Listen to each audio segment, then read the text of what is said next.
and welcome to the 6th episode of the Twisted Siblings. I can't even believe it's the 6th episode already. I can't wait until we're saying, like, welcome to the 100th episode. This one is going to be a story told by Kelly this time. It was my turn last time, and if you haven't noticed the pattern, we do alternate weeks. So I actually have no idea what kind of story she's telling today, but I'm excited to hear. If you haven't been listening already, you can catch us on Spotify, Apple Podcast, or wherever you listen to your podcast.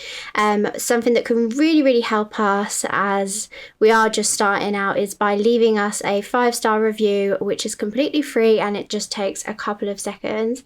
So if you could do that, we would love you forever. And also you could follow us on Instagram. We are at the Twisted Siblings podcast. And we will do more like question boxes there, and if there is a story that you want us to cover, or you can give us feedback and chat to us, we would love that as well. So let's take it away, Kelly. First of all, what is the story you're covering today? So I'm actually doing the Toy Box Killer, which I think you do know because last week we mentioned briefly, didn't we, that we nearly did the same one. Yes. So that's who I've decided to do this week. So I feel like I've heard of the story, but I don't know it in and out because I didn't go down the route of like researching it. Yeah. So it is going to be news to me, but there'll probably be some stuff that I do recognise because I do feel like it's a fairly infamous one, isn't it? Like it's well known. It is, yeah, I think so. And I don't know whether I need to say that maybe listener discretion should be advised because although we cover true crime, this story has a lot of sexual abuse in it. So if that's triggering, you might want to turn this episode off. Yes, so trigger warning. We're going to be covering a lot of hard stuff, so listeners' discretion is advised. This is your warning to turn off if you feel like it might trigger you or upset you. Right, so the Toy Box Killer is actually called David Parker Ray. He was born in a place called Belen in New Mexico, 1939. I think that's how you say it. He was raised by his grandfather, but he did still have contact with his dad, who unfortunately was abusive. And some sources have said he would show him inappropriate content such as pornographic images from a really young age. He didn't do much better in his school life. He performed poorly and was said to be shy, especially around girls, and as a consequence, he was bullied by all of his peers. So from a young age, David turned to drink and drugs. When he was older, he served in the US Army, and after being honourably discharged, he found work as a mechanic. And during this time, he would marry and divorce 4 times. And out of these 4 marriages would father 2 daughters. So it's unclear when all of his crimes started, but some sources think that it probably went back to the 1950s, although there's no sort of definitive proof. And he was eventually caught after one of his victims escaped and went to the police. We'll start sort of at the end to tell the story. We'll start with the story of the victim who escaped. So on the 22nd of March in 1999 in a town called, I think it's called Elephant Butte. I don't know, it's spelled B-U-T-T-E. Yeah, I would say Butte. Elephant Butte.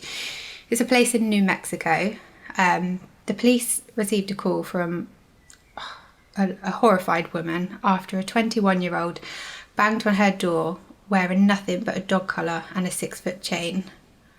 Police arrived quickly, and when they got there, they found Cynthia Verheul, I think her name is, who tells them a story that is just horrific and sounds like it's come straight from a horror movie, really. So Cynthia is a prostitute and a heroin addict. So she used prostitution to sort of fund her lifestyle. And she tells police that while she was out working, she was kidnapped by a client and was held captive for 3 days, where she was subjected to the most awful torture and rape. She tells the police that she was imprisoned by David and his long-term partner, Cindy Hendy. On the third day, when David had gone to work, Cynthia saw that Cindy had left the keys to her chains on a nearby table, and seizing her chance, Cynthia grabbed the keys, managed to unlock her chains before Cindy finally realised what was happening. However, Cindy did realise, and trying to stop Cynthia, she grabbed a lamp off of a nearby table and smashed her over the head. But luckily, Cynthia was able to grab an ice pick and stab Cindy in the neck before making her escape. So, after hearing this story, police descend on David's house and arrest both Cindy and David, who have the absolute audacity to tell police that the only reason they kidnapped Cynthia was to help her overcome her heroin addiction. Oh, wow. I know. So, I mean, I'm pretty sure there's better ways of helping. But police obviously do not believe a word that they're saying and get a warrant to search their address. And when they do, they are absolutely shocked and horrified at what they find. So, on David's property, I think he had quite a lot of land. He had a trailer that he had converted into what can only be described as a torture chamber, which was just horribly named the toy box, which is where this murderer gets his name from. Inside, the police could never have, in their wildest dreams, imagined what they would find. So inside the trailer, in the very middle, was they've described it as a gynecologist chair. I mean, I don't really think we have them in the UK, but I should imagine it's... With the stirrups. Yeah. Basically, it's one of those. I think is it old school or is it American? I know we don't have them. Is it because it's old school? Or is it because we just don't have them in the UK? I actually have no idea. I did see it. I saw a picture of it, and whether or not it's because it's being adapted, I would like to think that it's an old school thing, but it could well be something that's still in America. I'm intrigued. So what do I type in? Just type in the toy box, and I'm sure you'll see it. It's awful. Oh. Can you see? Oh, I see. Can you see the whole room? Yeah, I see. Because those things that hang down, you can kind of tighten, I think, to bring up. Yeah, for your legs.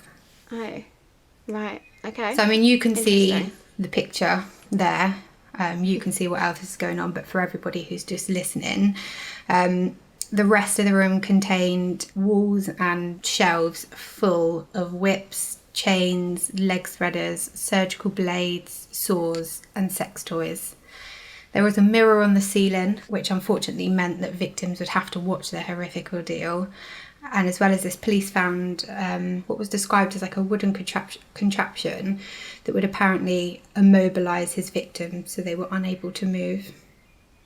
They also found in this toy box numerous videos that David had made of him and his girlfriend torturing and raping their victims. Oh my God. I know. So police actually used these videos, and I think they shared sort of still images of what they hoped would be recognisable features such as tattoos, and some of the details of it. They were hoping that if it was released to the public, there may be more victims that would come forward who would be able to convict David and his girlfriend. And actually this worked. So another victim, Kelly Garrett, I think I've read in a couple of sources that she identified herself, but I've also read that her mother-in-law identified her, so I'm not 100% sure which one it is. But regardless, police were able to track Kelly down, and she tells them that back in 1996, after having an argument with her husband, she went out to play pool with some friends. While she was out, she bumped into one of her friends called Jessie Ray, which, if you happen to recognise the name, is David's daughter. Jessie took Kelly to a saloon. I mean, we don't have them in the UK, but I'm assuming... Is it a car? It's a pub or a bar. Oh, I don't thought know. it was a car. No, it's a saloon, they said, because she went there drinking. So Oh, okay, fine.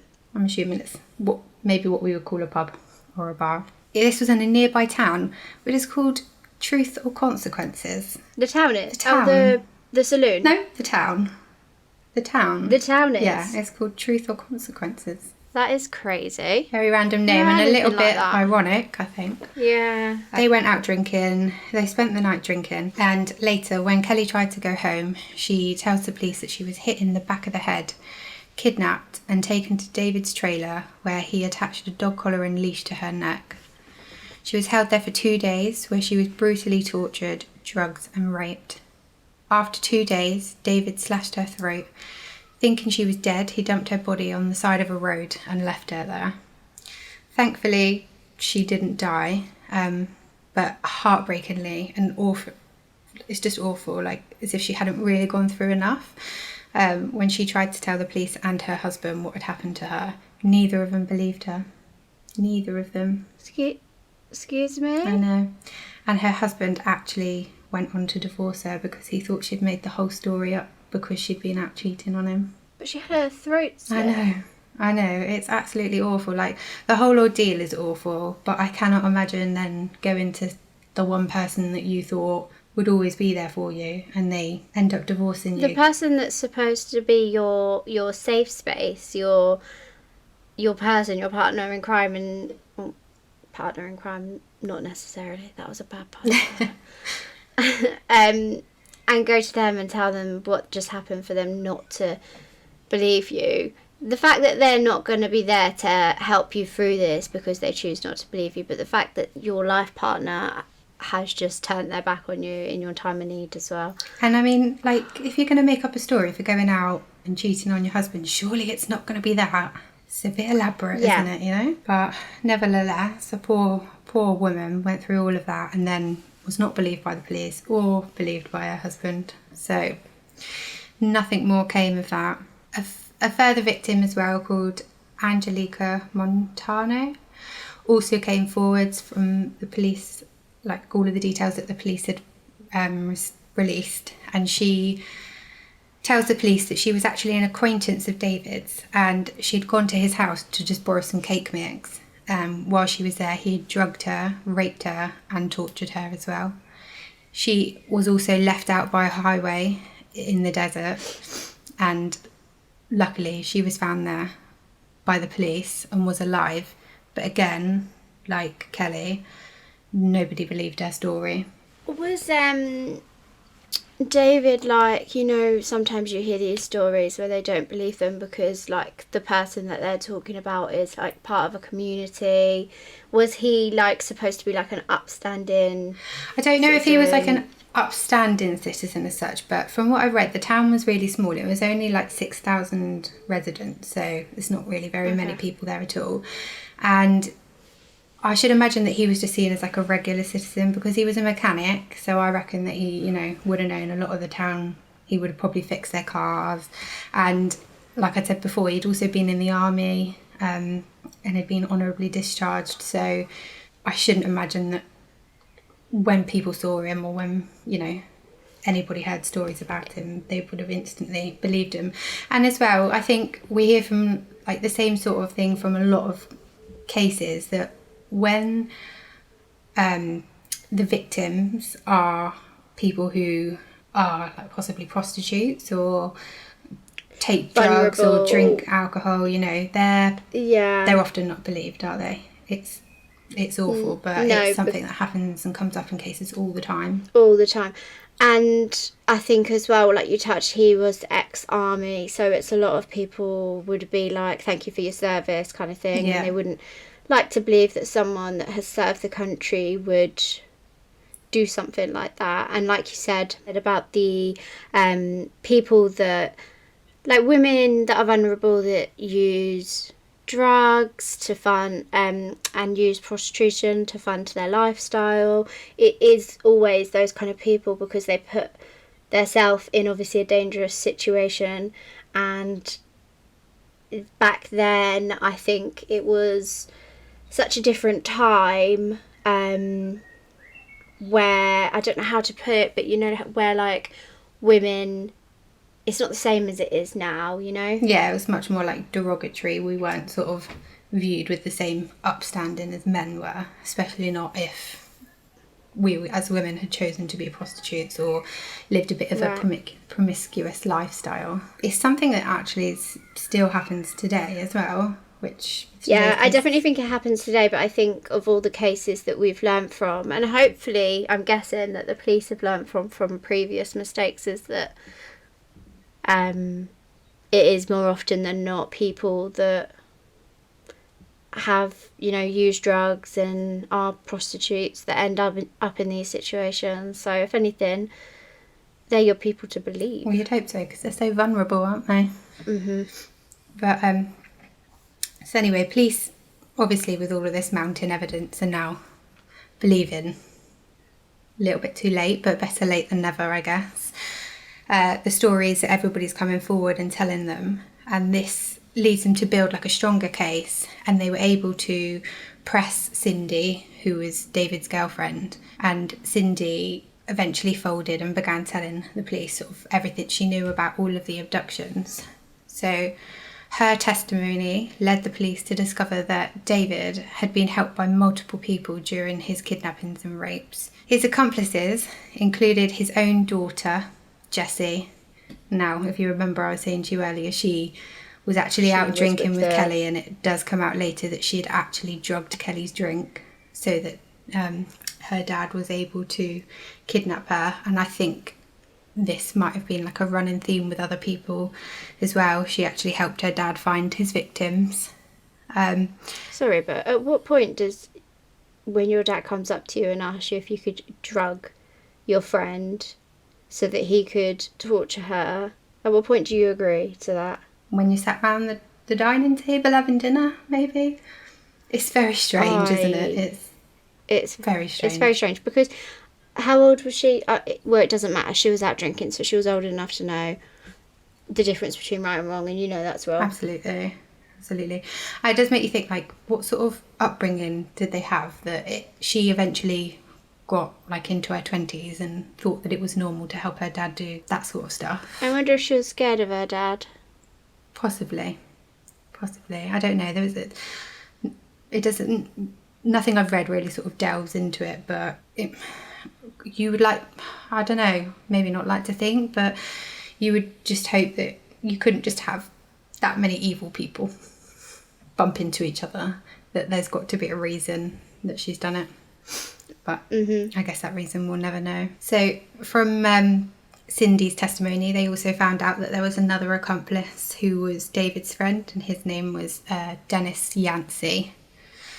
And some of the attacks that they knew about had actually ended in murder as well. So when police caught up to Dennis and he was questioned, he actually admitted to the police that he strangled and murdered his former girlfriend, Marie Parker, after David had kidnapped her and raped her. So in the end, Dennis was convicted and sentenced to 2 15-year sentences for second-degree murder and conspiracy to commit first-degree murder. Cindy Hendy, which was David's girlfriend, was sentenced to 36 years in prison, and Jessie Ray, his daughter, was only sentenced to 2.5 years in prison with a further 5 years probation. And it's because when you read into it, her dad actually took like a plea deal to reduce her sentence. So I think when all of the crimes went to court, the first sort of trial ended up in a mistrial, and then like the second trial, the judge ended up dying while the trial was happening, so that was postponed and it didn't happen until like a further year. And I think police were just getting a bit tetchy about the whole situation, so David actually agreed to a plea deal in order to reduce his daughter's sentence. So yeah, I don't know if that should have been allowed. I know, it's a hard one, isn't it? Because if it's, you know, if his first trial ended up in a mistrial, because all the jury couldn't decide. I don't know how they couldn't decide. There was like video evidence and there was a physical torture chamber in his house. But I think when police start thinking, you know, is somebody this bad going to get away with it? Is a plea deal actually the better of a bad situation? Yeah. Because isn't it, there's only a certain amount of times they can try before they can never try again? I think that used to be the law, didn't it? It used to be called double jeopardy. So if you were tried for murder and you were found innocent, you couldn't be tried again. But I don't think that law exists anymore. Oh, okay. So that is a silly law. Yeah, it's really silly because new evidence comes to light all the time, doesn't it? Right. Like, imagine 10 years ago someone was tried for a murder and then DNA has progressed since then, which they could pin that person for the murder. Yeah, with like physical and they weren't evidence. able to try them. Yeah. Right? So I'm not sure if maybe that's why, like, as science has advanced, the law, they changed the law. But yeah, as far as I'm aware, that's not a law anymore. So yeah, it just seems like, I don't know, to me it doesn't really seem like justice was served, really, because like we were saying earlier, the fact that the particular type of women that he targeted, as well as the fact that he drugged his victims, and therefore they were unable to remember exactly sort of what happened to them. Most of his crimes remain unknown. So this includes like how many victims he had or how many victims he may have killed. So he was actually never formally convicted of murder. He was sentenced to 224 years in prison. So I say he'll never get out. He will never get out because, again, not long after he was sentenced, he died. Which, again, just seems like he got away with that one, didn't it? Why does that always happen? Always. Why do they get to die a lovely, peaceful death? I know. I think it was like hardly any time as well after he'd been sentenced, he died. So, yeah, it just seems like there's a massive injustice of it. They estimate that he killed over 50 women and none of their remains have ever been found. There was one clue they got, or one lead they got, to where some remains may have been buried, and they went out searching but nothing was found. So they know that some people were killed, but again, their bodies were never found. They cannot prove exactly how many people were killed. He got to die just after being sentenced, and his daughter got just 2.5 years. It just seemed like there's a lot of So there are going to be a lot of missing women that they probably think he could be tied to, I guess. Yeah. But can't confirm. We'll never be able to confirm now, will they? Unless maybe like Kelly, there was sort of identifiable markers on them and people might come forward. But I don't... What's interesting to me is that when you look at it online, it's David Parker Ray, the toy box killer, but he had a girlfriend that helped him with most of these killings, so why is she not there? Yeah, it's more sort of focused on him, isn't it? But she was just as bad. It was a duo. There should be a mention of her too, because it's not just him. But that is so interesting. That's horrible. And if you do get the chance to go and look, obviously, like we said, viewers' discretion definitely. But if you go and look at the torture chamber that they call the toy box, I wonder where that name came from. I can see one toy, but I know it's a trailer. But the toy box, I wonder if it's what he named himself, because it was full of his sick toys. I don't know. I don't know where I couldn't see where it came from. But interestingly, the police actually opened it to the public afterwards. And again, they did this because they were hoping that it might trigger some memories. But I don't know if that's a bit far. Little bit, but if it was here, I'd go. I probably would as well. So I don't know what that says about us. But I would be so intrigued. I'd be horrified. Absolutely. But I'd be intrigued. Even the pictures are horrifying. Yeah. But yeah, so he died. Unfortunately peaceful, but there you go, he's done. And no other girls can be hurt by him, which is the best thing. But yeah, that was I don't ever know how to word these. It was an interesting story, as in it was just an interesting story, obviously sad. Yeah, and horrifying. It's hard but I know what you mean. Yeah. You don't want to make it sound like it's something good, but because it's not. But yeah, like at the beginning when I always say, "Oh, I'm looking forward to it," it's not because I'm looking forward to that. I'm just looking forward to hearing like a story I haven't heard before.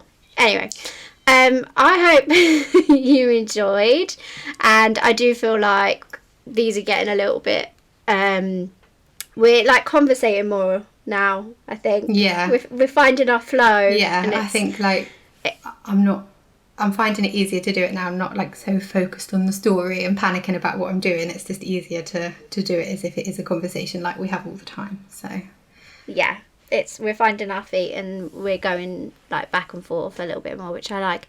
And we would love to hear what you think. And like I said at the beginning, please leave us a 5-star review. We've got many already and we really want to see many more just to keep us going. And yeah, I can't wait for many more episodes. You can find us on Instagram. That's where we do our updates. We upload every Monday at 7 a.m.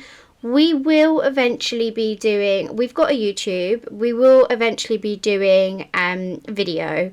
But at the moment it's obviously just audio clips because we need to find a place that we can film.